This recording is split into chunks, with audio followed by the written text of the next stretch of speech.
Many people are looking to buy used cars because of the cost of the brand new vehicles are so cost prohibitive. I'm going to share some of those 8 red flags of things you should be watching for and listening for. If you hear that, you should never buy that used car if you identify with any one of these. Life's too short to drive boring cars.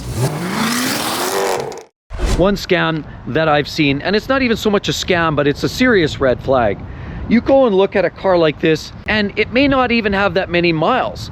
And the seller, they're pretty quick to advertise it almost like a point of pride. And they say many new parts replaced. They might advertise that they've replaced not just the battery, maybe a water pump, thermostat, some cooling lines, new brakes. It even has a O2 sensor, spark plugs, and it has a new starter, shocks, and as well, some of the front end work has been done as well. And then unfortunately, when you hear this, you think, oh, that's great, it's had all these parts done. Why? Why have they had to replace all those parts? Especially when you're looking at a car and maybe the mileage isn't that high, 50, 60,000 miles, and you've got all these parts replaced. I mean, most vehicles nowadays are actually built fairly well. I mean, they're engineered in a certain capacity, and well, none of them will last forever. To see a vehicle that's had a whole barrage of parts getting swapped out is actually seriously worrisome. Is it that they were chasing a problem, trying to find something, maybe a ghosty issue? Maybe it was abused, in which case trying to find a ghosting issue, maybe they haven't found it yet. I mean, these parts can cost a lot of money,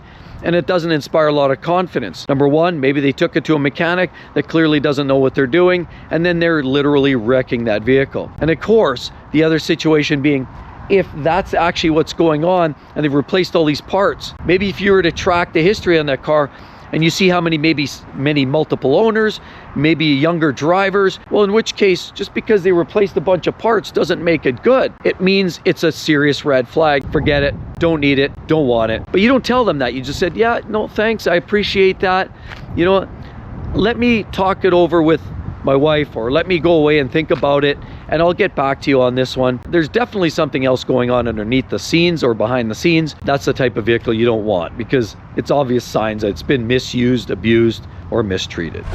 Another big red flag to me, massive. I mean, look at that. What does that represent? Well, that's quite clearly an oil stain. But if you're out shopping for this car, you're looking, and then you actually get the owner, because everybody test drives it, you try all the features and electronics and all of the tech and drive this, take it for a road test, but almost everybody will pop the hood and take a look underneath. And when you do that, when you lift the hood, you should be identifying with something very specific, a very sparkling clean engine, because that's not what you want to see. In most cases, if you're looking at a used car, you're buying something that's been on the streets for many years, maybe it's got 30,000, 80,000, 150,000 miles on it. When you look under the hood, it should represent the type of miles that are on that vehicle. If it's a 30,000 mile vehicle, you've probably got some light staining, some dust collection, but it looks like a 30,000 mile car should look. If you've got a vehicle that's got 150,000 miles, it's probably a little greasy, it's probably got dirt and grime, it's probably got gravel in there, it's probably got a whole pile of different, residual materials, products. When people do oil changes, sometimes you wind up with a little bit of oil around, oily film or lubricating parts, coolant, a little overspill when you're topping up, you wind up with a little swill and spill. And usually an engine with some miles on it is going to have a fair amount of dirty look to it. But the problem is, as I showed you that stain, that's an example when somebody literally takes their vehicle to the car wash. There's two folds why you don't want to see a sparkling clean engine. Number one is somebody who took that vehicle to the car wash, sprayed it down with all those chemicals and high pressure washer to get all that stains and the oil and the coolant and all of those materials off of the engine. That itself can cause problems. You get water and moisture in electrical connections, in fittings, in other areas that you don't want water. I've seen that, I've lived it. Our dealer took our Mercedes in, sprayed it down after a service, and it was sparkling clean, and then it started developing electrical faults and failures, and it took a while to troubleshoot that. It's twofold. That's the one aspect of why you don't want to see a sparkling clean engine. The other reason is, if you see that and it doesn't represent all the material that's sitting on that engine, doesn't look like it should, they're hiding something. Maybe there's an engine leak. Maybe they're trying to cover up a valve cover leak. Maybe there's a water pump that's weeping. Maybe a rear main seal or a crank seal is leaking in the front of the engine. And this is a great way for a lot of people to hide some of those problems. It might be a weep, so they might actually just give it a good cleaning, a little armor all. It looks fresh and new and it's shiny, and it dazzles a lot of people. But don't let it dazzle you. Trust me, they're hiding something. 9 times out of 10, other than if it's a dealer, and even many shady dealers out there will do the same thing, that usually means they're trying to hide it. They're trying to dress it up. Of course, everybody likes to see a detailed vehicle. I'd much rather see a vehicle that's gotten a little bit of a hand wipe inside, maybe wiped some of the dust and crap, and you can tell it hasn't been fully shampooed, but maybe just wiped around the edges and on the tops. And again, the high pressure water under the hood is a guaranteed surefire way of causing other problems, which you might adopt as the next owner. So you're looking at this used vehicle and you like the way it drives. It feels good. It feels tight on the road. Doesn't really make any strange noises, and it's clean inside. But there's one problem. On the dashboard, there's a little check engine light that's illuminated. And you have to ask the question, what's going on? Why is there a check engine light, and why is that not fixed? One of the big red flags and traps that a lot of these sellers will do, there's a check engine light, and they'll just give you some song and dance. They're gonna tell you it's something like a mass airflow sensor. They might even tell you that it's got an occasional misfire because of bad spark plug, or the infamous O2 sensor. O2 sensor is an easy one to hide, and it's just difficult enough to change that they won't do it in front of you, but it's easy enough to change that they can justify it and say it's only a couple $100 fix. So the reality is, what most of these sellers will pull a fast one, and if they've got a check engine light on the dash, they'll probably say it's just something simple and cheap. You know, they might even have it in the box. They might say, here's, I've got a spare O2 sensor, I just never had a chance to fix it. The check engine light is a strong indicator that there's something more going on. See, because if there was a simple fix, if it was cheap, if it was easy, and they wanted to make that check engine light go away, why would they try to sell a car with an illuminated check engine light? That creates all kinds of questions,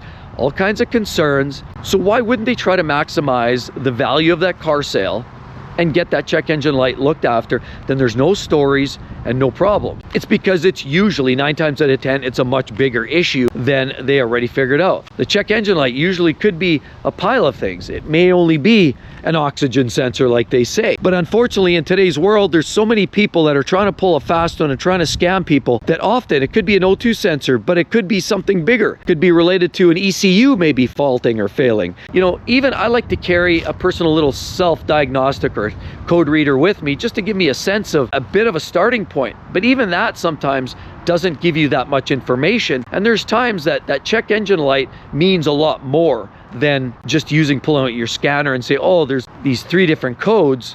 What is that?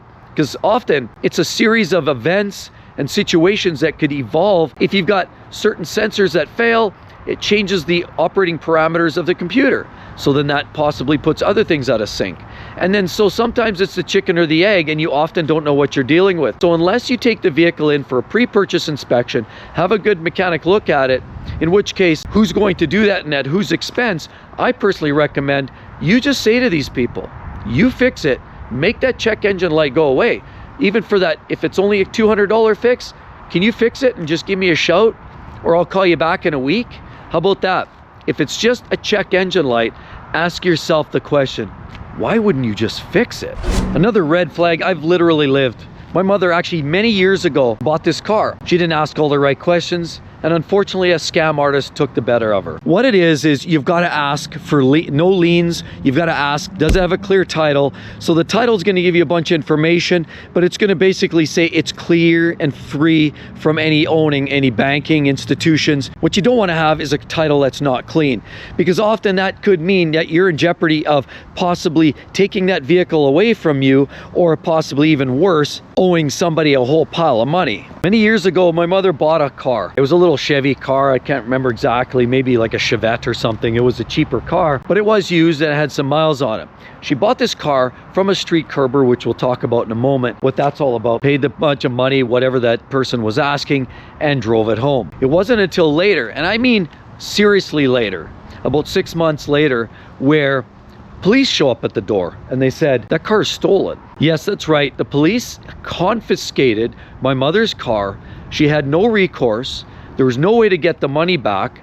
And basically, the person that sold her the vehicle was on the run. So she was out a serious amount of money. And fortunately, it wasn't that kind of money, these types of vehicles, but those kind of vehicles are a possibility. People are spending a lot on vehicles these days. The last thing you want is to have something or somebody have to come and take that vehicle away. So unfortunately, you may have a title that's a problem, or you may have a seller that still owes a pile of money on that vehicle to the bank, and they're just trying to clear it and sell it and get it gone.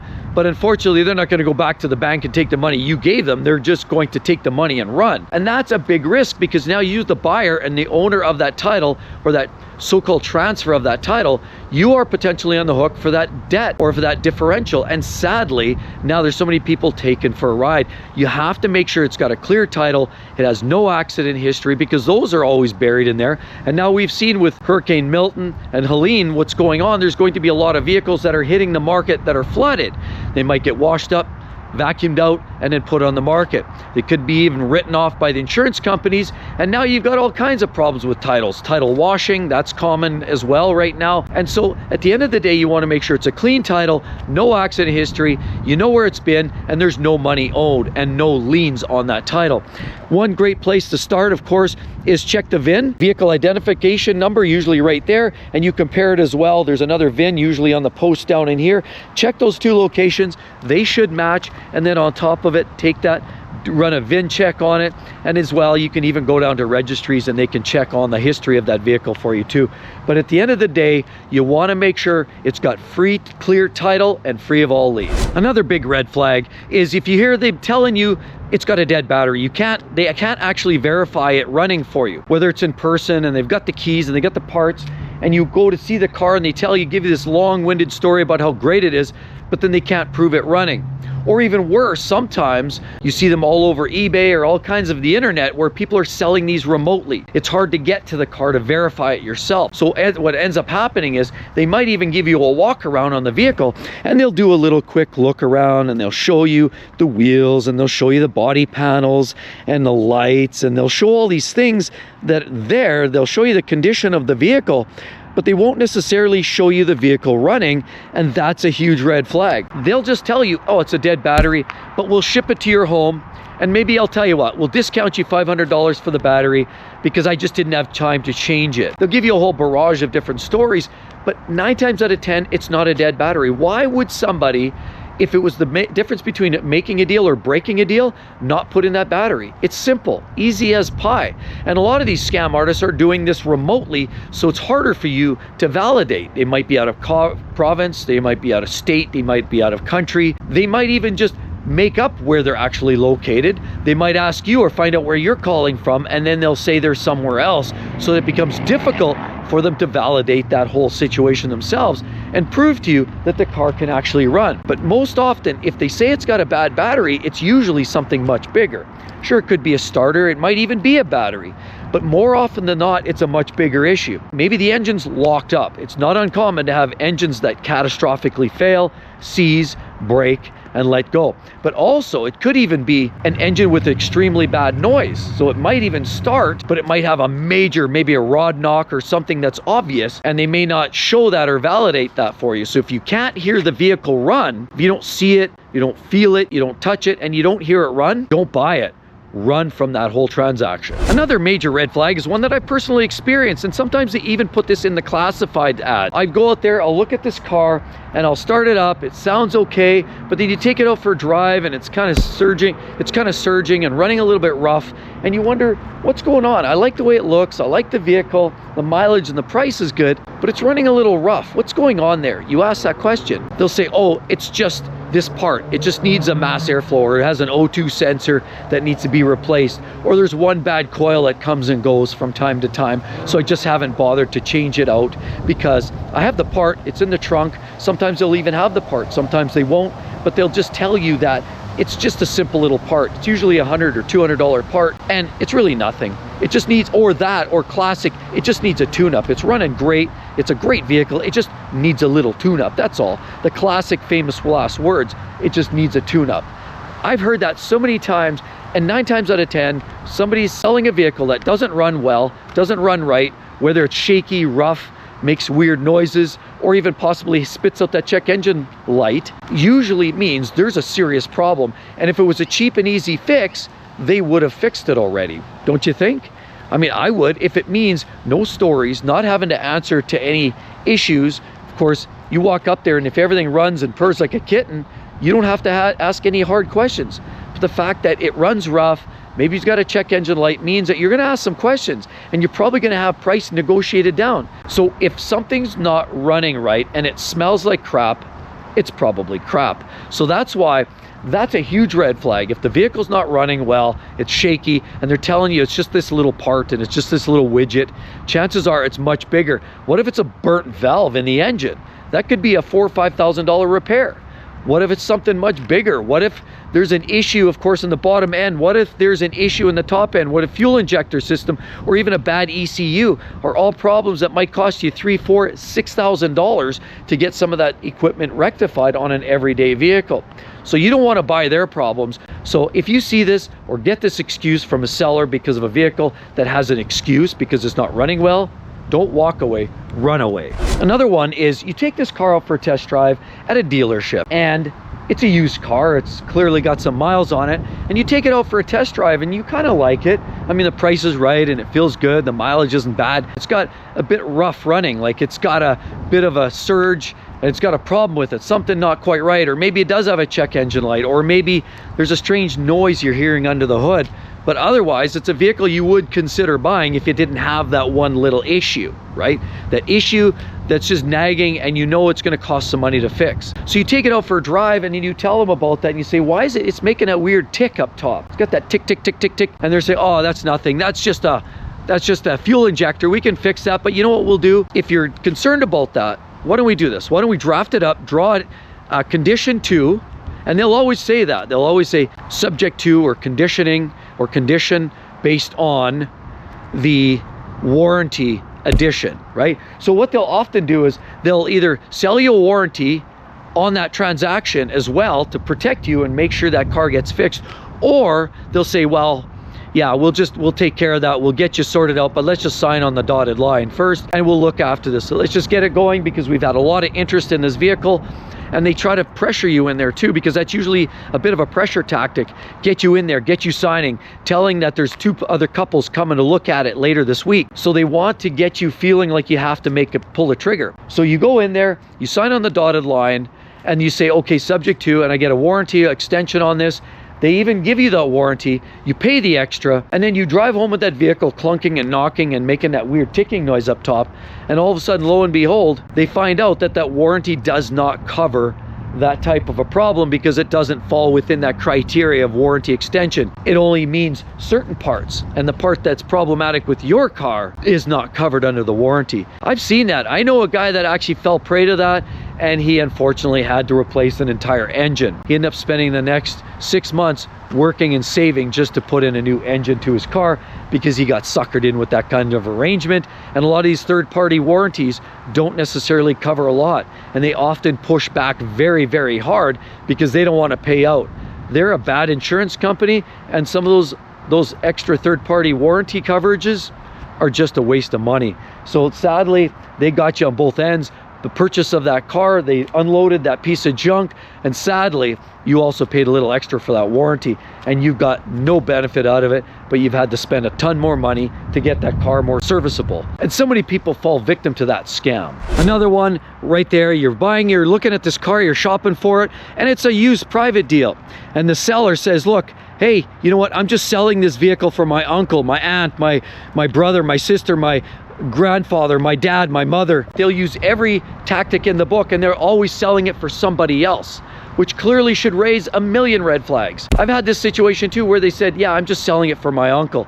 Absolutely ridiculous. This is happening all over with vehicle thefts on the rise. It's not uncommon to find a lot of these either stolen vehicles or vehicles that just clearly they're trying to make a quick buck. A lot of vehicles, maybe even if they're not stolen, these buyers or these would-be sellers, they'll buy this car, maybe at an auction somewhere. They thought they were going to flip it, make a buck. They don't even register the vehicle, and they realize often there's some big issues, some challenges. It's pretty much illegal if they haven't registered the vehicle.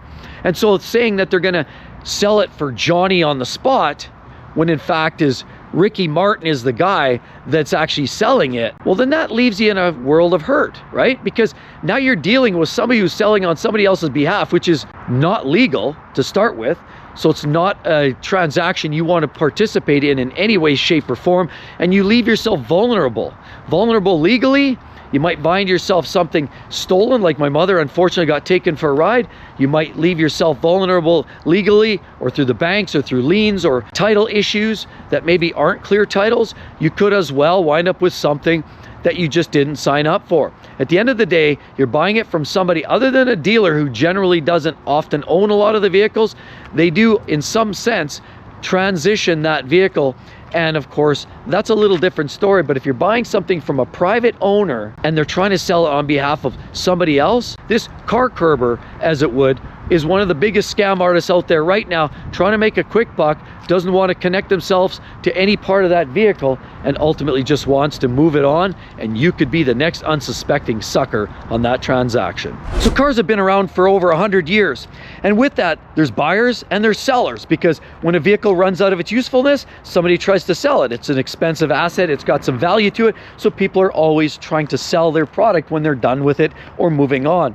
And I've unfortunately been the recipient of many scams. We got rooked many years ago. So the last thing I want to do is see any of you guys get rooked in any way. That's why used car buying represents a huge value when buying compared to new, but it absolutely represents a massive risk from the buyer's perspective. A mechanical issue, an electrical issue, flood damage, accident history, and of course just knowing that you're going to get a good deal means that there's a lot of different dimensions to buying a used car. The last thing you want to deal with is somebody trying to pull a fast one and sell you some piece of junk that's clearly not worth it, or set you up for some legal battle. And I really hope that helps you. I'm trying to help each and every one of you avoid getting scammed.